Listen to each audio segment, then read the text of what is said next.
नमस्कार, आप देख रहे हैं पद्मेश 24/7 कृष्णा संडे के साथ। बुलेटिन की शुरुआत करते हैं हेडलाइन से। जिला पंचायत में कांग्रेस के सदस्यों के बीच गतिरोध बरकरार। जिला पंचायत सदस्य श्रीमती केसर बिसेन का पलटवार। जिला पंचायत अध्यक्ष सम्राट सिंह सरसवार पर लगाए गंभीर आरोप। नन्ही बच्ची हिती की जिंदगी बचाने कलेक्टर डॉक्टर गिरीश मिश्रा ने दिखाई मानवीय संवेदना। अपनी वेतन से 1 लाख रुपए की सहायता की।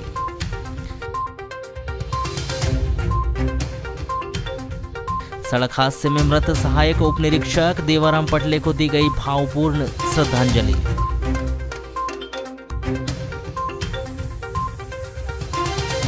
शहर के शासकीय शैक्षणिक संस्थानों में मनाया गया शिक्षक दिवस। बच्चों ने दी रंगारंग प्रस्तुति। सम्मानित किए गए शिक्षकगण। गबन और धोखाधड़ी के मामले में सिंडिकेट बैंक उकुआ के कैशियर विशाल हेविज और नौकेश बिसेन को 10-10 वर्ष के कठोर कारावास की सजा। नाबालिग के साथ बलात्कार के आरोपी को आजीवन कारावास की सजा। जिले के विभिन्न पंचायतों में कार्य करने वाले भृत्य कर्मचारियों को पिछले 1.5-2 वर्षों से मानदेय प्राप्त नहीं हुआ है, जिसके चलते उन्हें आर्थिक व मानसिक परेशानियों का सामना करना पड़ रहा है, जिससे निजात दिलाने और रुके हुए मानदेय का त्वरित भुगतान की जानी मांग को लेकर जनपद पंचायत बिरसा क्षेत्र से आए भृत्यों ने मंगलवार को कलेक्टर कार्यालय में ज्ञापन सौंपा है, जिसमें उन्होंने लंबे समय से मानदेय का भुगतान नहीं मिलने की बात कहते हुए मानदेय का त्वरित भुगतान न होने पर सामूहिक तौर पर हड़ताल किए जाने की चेतावनी दी। ज्ञापन को लेकर की गई चर्चा के दौरान जनपद पंचायत बिरसा सुंदरवाही से आए भृत्य महा सिंह मरकाम ने बताया कि कई भृत्यों को 1.5 से 2 वर्षों से मानदेय नहीं मिला है, जबकि मानदेय की मांग भृत्यों के द्वारा सचिवों से की जाती है तो जल्द ही मानदेय देने की बात कहते हैं, लेकिन मानदेय नहीं देते। कभी डीसी नहीं बना है ऐसा बहाना कर देते हैं। केवल हमारे क्षेत्र ही नहीं बल्कि पूरे जिले के यही हालात है। हमारी मांग यही है कि हमें जल्द ही मानदेय प्रदान किया जाए, क्योंकि हमारे क्षेत्र में ऐसी कई पंचायतें हैं जहां के भृत्यों को 2 वर्षों से मानदेय नहीं मिलने से वे काफ़ी परेशान हैं। जी, मेरे साथ वालों को कई दिनों से पेमेंट नहीं मिला है। क्या काम करते हैं आप लोग और कितने लोग हैं? हाँ, भृत्य। कहाँ पे भृत्य हैं आप लोग? ग्राम पंचायत सुंदरवाही। लगभग कितने दिनों से नहीं मिला आप लोग को? सर, इसमें लिखा है कई को 20 माह, कई को 10 माह, कई लोगों को 15 माह से नहीं मिला है। पद्मेश 24/7 के द्वारा बीते दिनों लीवर की गंभीर बीमारी से जूझ रही 9 माह की नन्ही बालिका हिती चौकसे के उपचार की पहल की गई थी, जिसका सकारात्मक परिणाम देखने को मिल रहा है। नन्ही बालिका हिती चौकसे के उपचार के लिए संवेदनशील कलेक्टर ने 1 माह का वेतन यानी 99,999 और रेड क्रॉस ने 50,000 रुपए की राशि प्रदान की है। आपको बता दें कि भरवेली की मात्र 9 माह की बालिका लीवर की गंभीर बीमारी से जूझ रही हिती चौकसी की जीवन रक्षा के लिए 1 माह के भीतर लीवर ट्रांसप्लांट करना जरूरी है और रायपुर के रामकृष्णा केयर हॉस्पिटल द्वारा लीवर ट्रांसप्लांट के लिए 30 लाख रुपए का एस्टीमेट दिया गया था। बालिका हिती के माता पिता आर्थिक रूप से सक्षम नहीं हैं, इसलिए इतनी बड़ी राशि का इंतजाम करने में वह असक्षम है। इसीलिए बीते दिनों वे पद्मेश 24/7 के स्टूडियो में आकर नन्ही बालिका हिती चौकसे के उपचार के लिए शासन प्रशासन से मदद की गुहार लगाई थी, जिसका सकारात्मक परिणाम देखने को मिल रहा है। नन्ही बालिका हिती चौकसे के लिए संवेदनशील कलेक्टर ने 1 माह का वेतन यानी 99,999 रुपए और रेड क्रॉस से 50,000 रुपए की सहायता राशि प्रदान की है। वहीं बालिका के माता पिता मुख्यमंत्री शिवराज सिंह चौहान को भी अपनी समस्या बता चुके हैं, जिस पर मुख्यमंत्री शिवराज सिंह चौहान ने भी मदद का भरोसा दिलाया है। वहीं मिल रही जानकारी के अनुसार कलेक्टर डॉक्टर गिरीश कुमार मिश्रा ने 6 सितंबर को बालिका हिती के उपचार के लिए अपना 1 माह का वेतन 99,999 रुपए फोन पे के माध्यम से बालिका के पिता संजय चौकसे के अकाउंट में ट्रांसफर कर दिए हैं। इसके साथ ही उन्होंने संजय चौकसे को रेड क्रॉस की ओर से 50,000 रुपए का चेक भी प्रदान किया है और साथ ही कलेक्टर गिरीश कुमार मिश्रा ने जिला प्रशासन के विभिन्न जिला प्रशासन के विभिन्न विभागों के अधिकारियों से भी अपील की है कि मात्र 9 माह की नन्ही बालिका हिती की जीवन रक्षा के लिए स्वप्रेरणा से दान करें और उन्होंने कहा कि यह एक पुण्य का काम होगा। जो भी अधिकारी या व्यक्ति बालिका हिती की मदद करना चाहते हैं वह संजय चौकसे के भारतीय स्टेट बैंक भरवेली के अकाउंट नंबर में राशि जमा करा सकते हैं। देखिए, ये मैटर 3-4 दिन पहले संज्ञान में आया था और फादर लिवर ट्रांसप्लांट चूँकि बड़ी सर्जरी है और ये राष्ट्रीय बाल सुरक्षा मिशन में कवर भी नहीं है और चूँकि बहुत ही स्पेशलाइज्ड जगह इसका ट्रांसप्लांट का बच्चों का होता है और फादर के पास कोई अन्य सोर्स नहीं थे, प्रशासन से उन्होंने अपील की थी और जो हम लोगों ने आज मदद की है रेड क्रॉस के माध्यम से और मेरे पर्सनल इससे, वो सिर्फ इसलिए है कि बहुत ज़्यादा से ज़्यादा लोग आम जन सहयोग करें ताकि बच्ची को हम लोग बचा सकें। प्रयास यही रहेगा सभी का। कल मुझे सीएम साहब ने बुलाया था और सीएम साहब ने मेरी बच्ची का हालचाल जाना और कलेक्टर साहब को उन्होंने निर्देशित किया था, बालाघाट कलेक्टर को, और कलेक्टर साहब ने मुझे आज सुबह बुलाया था क्योंकि मेरी बच्ची को एक गंभीर बीमारी हो गई थी जिसमें उसका लीवर खराब हो गया था, उस बीमारी के कारण हो गया है। तो उसमें डॉक्टरों ने ऑपरेशन का एस्टिमेट दिया है 30 लाख रुपये का रामकृष्ण केयर हॉस्पिटल का। एम्स हॉस्पिटल में इसका इलाज नहीं होता है और हमने पता किया बहुत सारी जगहों में नहीं होता है। ये इसका इलाज जो लीवर प्रत्यारोपण है ये प्राइवेट हॉस्पिटल में होता है क्योंकि 30 लाख रुपए हमारे लिए बहुत ज़्यादा है, सिर्फ ऑपरेशन का एस्टिमेट है।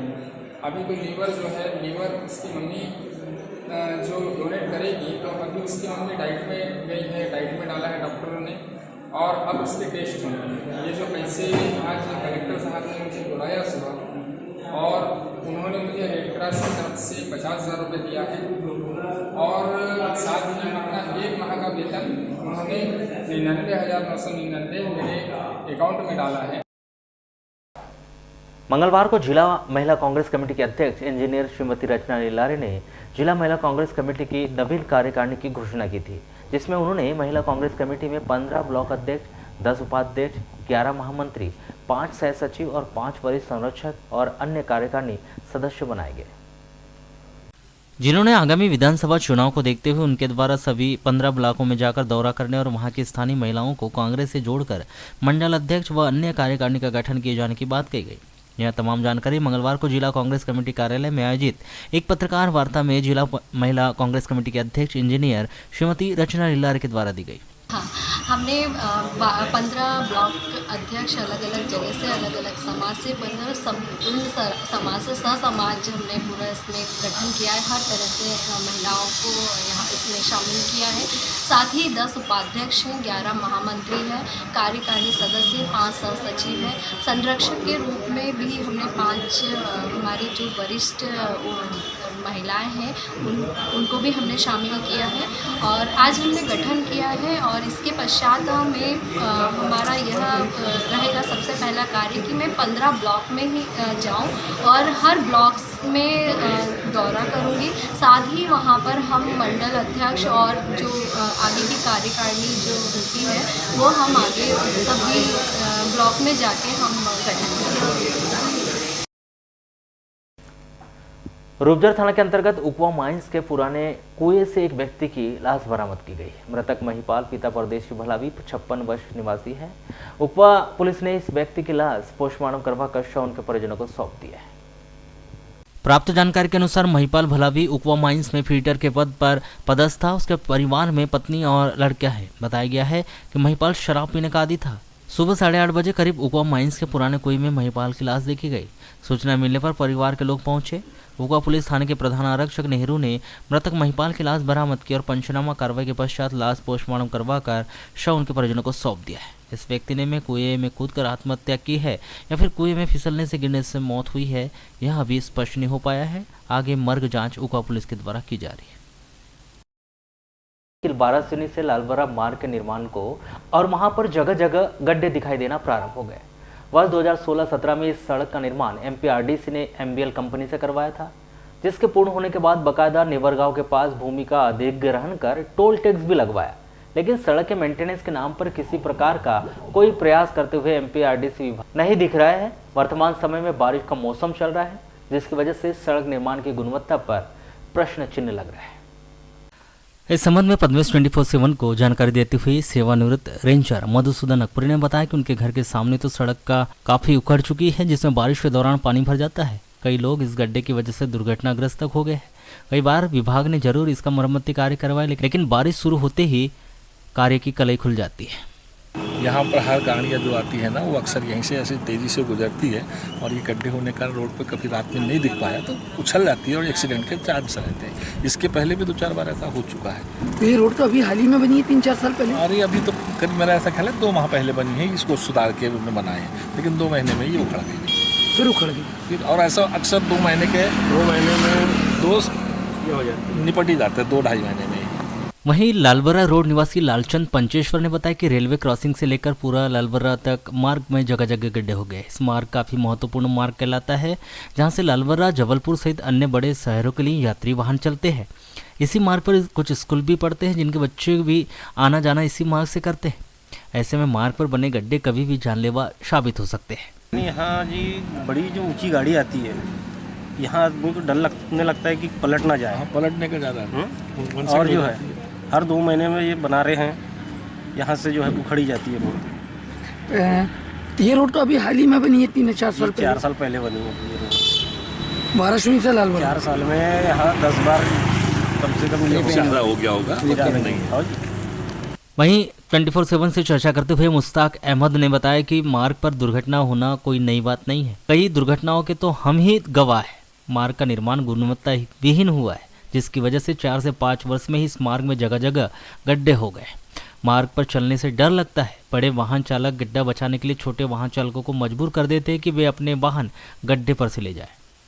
खान साहब, क्या दिक्कत हो रही है रोड पे? ये आने जाने में एक्सीडेंट होते हैं, परेशानी होती है सर। कहाँ तक है ये गड्ढे? बहुत दूर गायत्री मंदिर तक, जगह जगह गड्ढे? हाँ, जगह जगह गड्ढे। ये सुधार कार्य नहीं करवाते? होता है, रिपेयरिंग होती है, फिर वैसी हो जाता है। वजह क्या मानी इसकी? हाँ, खराब क्वालिटी का बना है मटेरियल सब।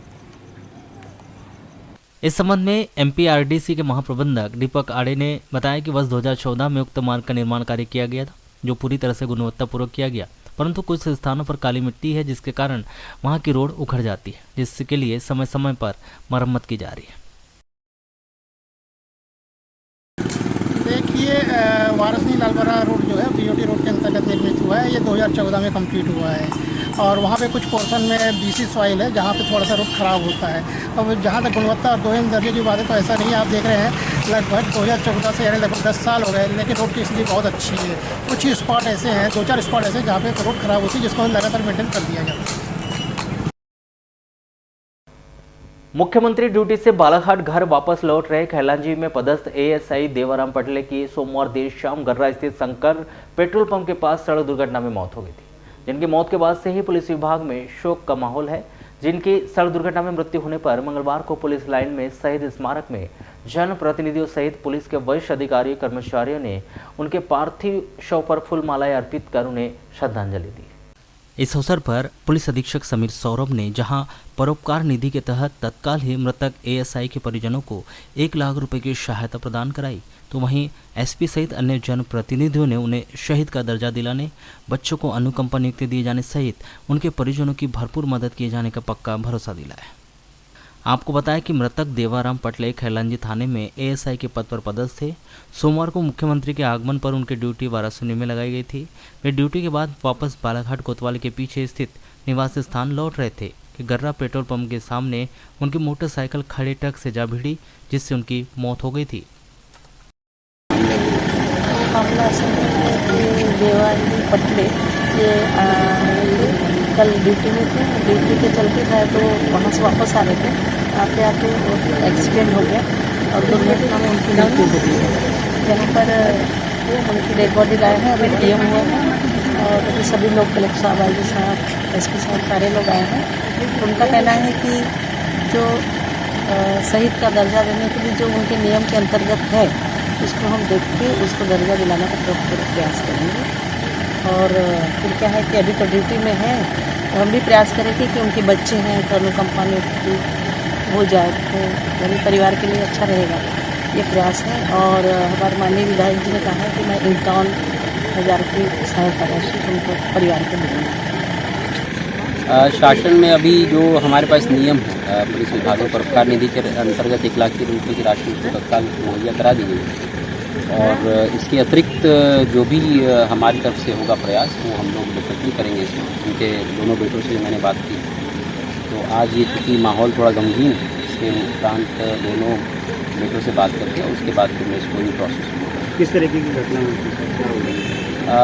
एएसआई देवाराम पटले जो कि खैरलानी थाने में पदस्थ हैं, तो इनकी ड्यूटी वारासिवनी हेलीपैड पर लगी थी।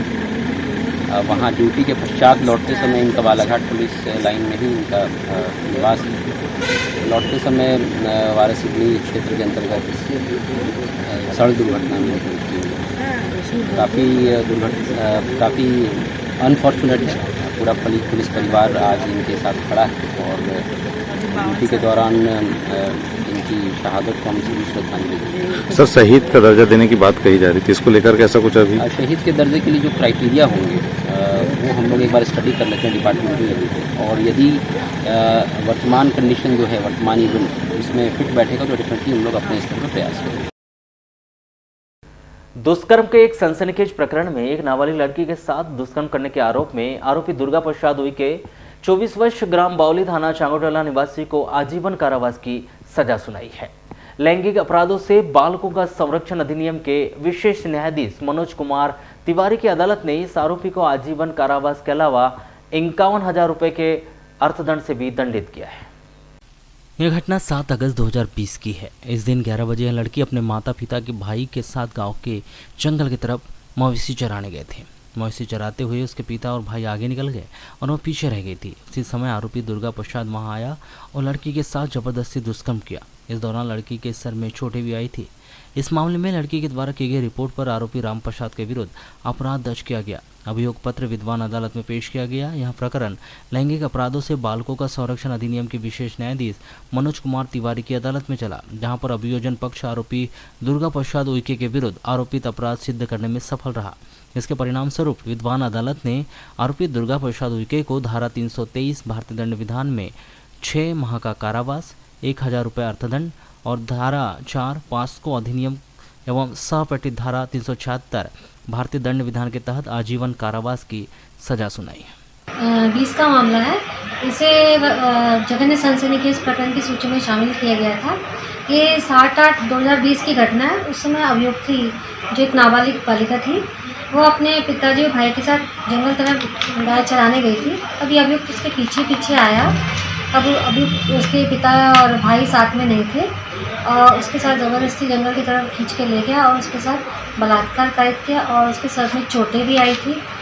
प्रकरण में अभियुक्ति द्वारा रिपोर्ट दर्ज की गई थाना चांगोटोला में और पाक्सो अधिनियम के तहत प्रथम सूचना रिपोर्ट दर्ज कर विवेचना की गई और अभियोग पत्र तैयार कर न्यायालय में प्रस्तुत किया गया।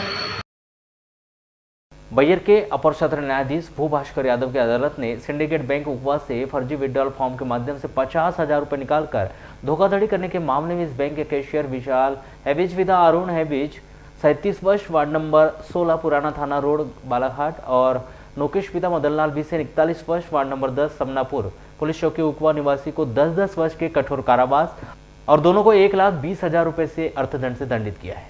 आपको बताया कि विशाल हैविज इन दिनों सिंडिकेट बैंक तिरोड़ी में पदस्थ है। आपको बताया कि विशाल हैविज इन दिनों सिंडिकेट बैंक तिरोड़ी में पदस्थ है।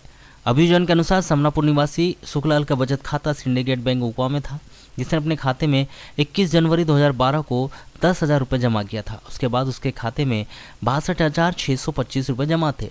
दिनांक 30 मार्च 2012 को सुखलाल पैसा निकालने के लिए बैंक गया तो बताया गया कि उसके खाते में मात्र 12,625 रुपये जमा है। जानकारी लेने पर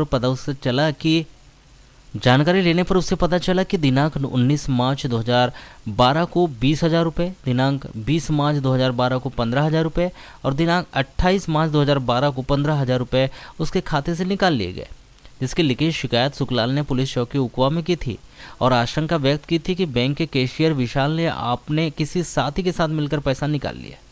सुंदरलाल के आवेदन पर पुलिस चौकी उकवा में जांच की गई। जांच के पश्चात रूपझर पुलिस थाने में धारा 420, 467, 409, 120 बी भारतीय दंड विधान के तहत अपराध दर्ज कर जांच पड़ताल की गई और सुखलाल के पासबुक तथा बैंक से उसके नाम पर बनाए गए विड्रॉल फॉर्म को जब्त किया गया।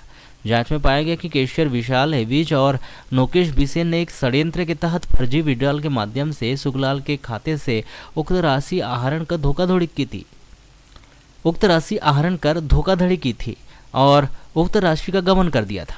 इस मामले में दोनों आरोपियों को गिरफ्तार किया गया था। विवेचना के उपरांत विद्वान अदालत में अभियोग पत्र पेश किया गया। अपर सत्र न्यायाधीश भू भास्कर यादव की अदालत में चले इस मामले में अभियोजन पक्ष दोनों आरोपी के विरुद्ध अपराध सिद्ध करने में सफल रहा, जिसके परिणाम स्वरूप विद्वान अदालत ने मामले की समस्त परिस्थितियों को देखते हुए आरोपी विशाल हेविज को धारा 467/34 भारतीय दंड विधान के तहत के आरोप में 10 वर्ष का कठोर कारावास और 25,000 रुपये के अर्थदंड, धारा 471/34 भारतीय दंड विधान के आरोप में 2 वर्ष का कठोर कारावास और 5,000 रुपये का अर्थदंड,